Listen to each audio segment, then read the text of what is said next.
What's up, guys? So we're doing a touch points of performance. So here's your touch point of the week. As we dive into human performance, you need to ask yourself very often, like, what is performance, right? What is being a performer? Is it just what you intend to do? Is it just your job, your career? Is it just being a husband? Is it just being a wife?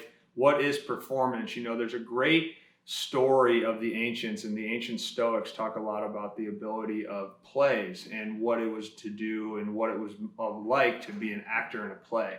In many plays that took place, they would be one actor, and that actor would be in a position of wearing a different mask. And so that actor would wear a mask, they would go out, they would perform to their best of that ability, being that character, and then afterwards they would switch out, they'd put a new mask on, same person, and they'd go out and they'd play a new character. And this would happen over and over and over again. Now, the metaphor of that, and what Stoics talk greatly about, is the ability to learn the mask that you have on, right? And a very common touch point of this week that we're trying to gather information about and share with you is the concept of performance is all of life. So everything that you do is essentially the choices and how well you can articulate moment to moment and have the ability to put yourself into those positions and perform to your best of your ability. I have a lot of athletes that I work with and organizations that I work with, and the first thing that we need to break down when we're understanding what human performance is that it's not actually the sport that you play. Right? If you're a baseball player, performance is not only to be learned so that you can be better at baseball. Baseball is a platform for you to learn, right? And this is hockey, tennis, all throughout any spectrum of performance. Really what it is you're trying to create an overarching theme of a 24-hour window where you optimize your cell system, your energy systems, by performing what we call non-negotiables.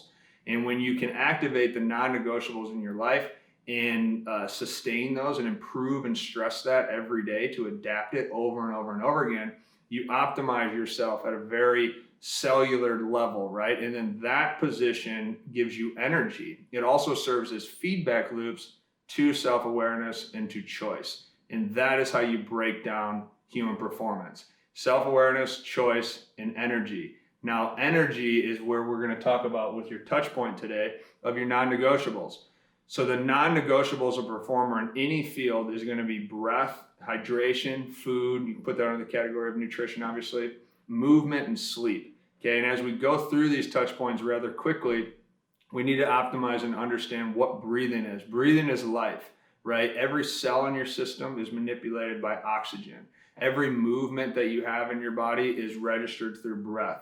The language of your breath is the language of your mind. So if you can learn how to move and breathe in positions, you own those positions mentally and physically. So having a breath practice is not just a meditation to start your day. It's a thing that you carry with you throughout the course of a day, right? And to use the breathing to shift in and out of arousal is how you start to become a better performer in every area of life. Example, going back to baseball. When it's time to hunt or be a baseball player, that is an arousal level. So for us to use our breath to upregulate our system and get ourselves into an adrenaline state that we can control, that's going to be positive. Now, to downshift your breathing, to calm your vagus nerve, to start breathing horizontally and be able to utilize nasal breathing to utilize the oxygen at the bottom of your lungs, now all of a sudden you start to transition into what's known as parasympathetic. That would be digesting, regenerating, and recovering, something you're going to need to do post-performance, post-game. That's a stressor so that you can do that again tomorrow, right? Now you look at hydration and the situation of hydration and food. Past breath, well, we need to look at how much water we drink. You need to look at how you use water. When do you use water? When you look at a touch point of hydration, your first thing in the morning should be slugging a liter of water. Looking at that with lemon water, Himalayan sea salt, pinching that into the water, making the water move, mimic nature, make your water move. Water is purely osmosis. That means that it formulates to the environment that it's in.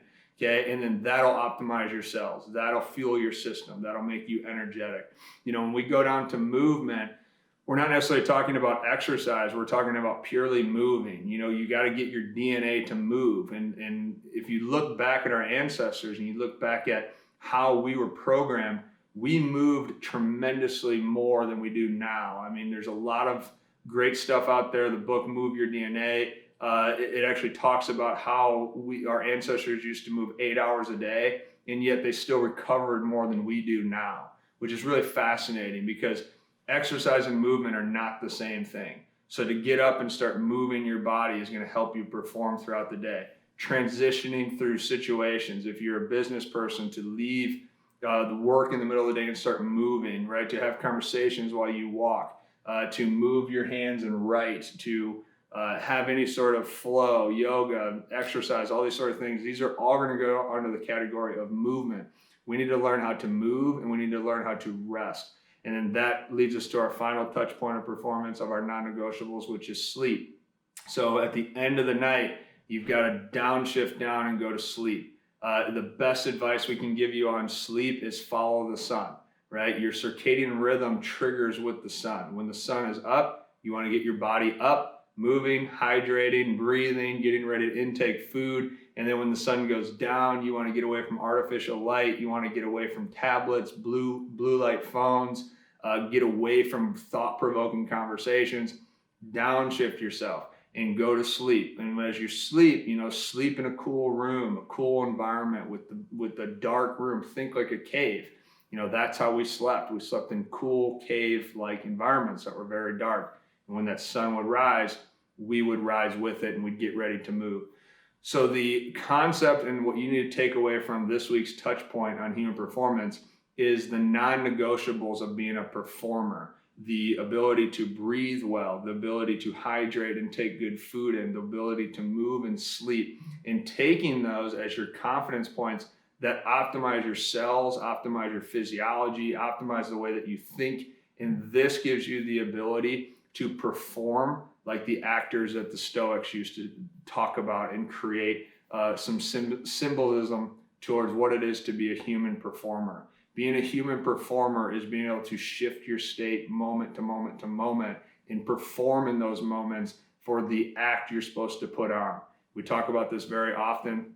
When you're a competitor in an athletic event or a competitor in a sales meeting, that act is going to be different than when you're a leader to young children or your own children or your spouse or your relationship.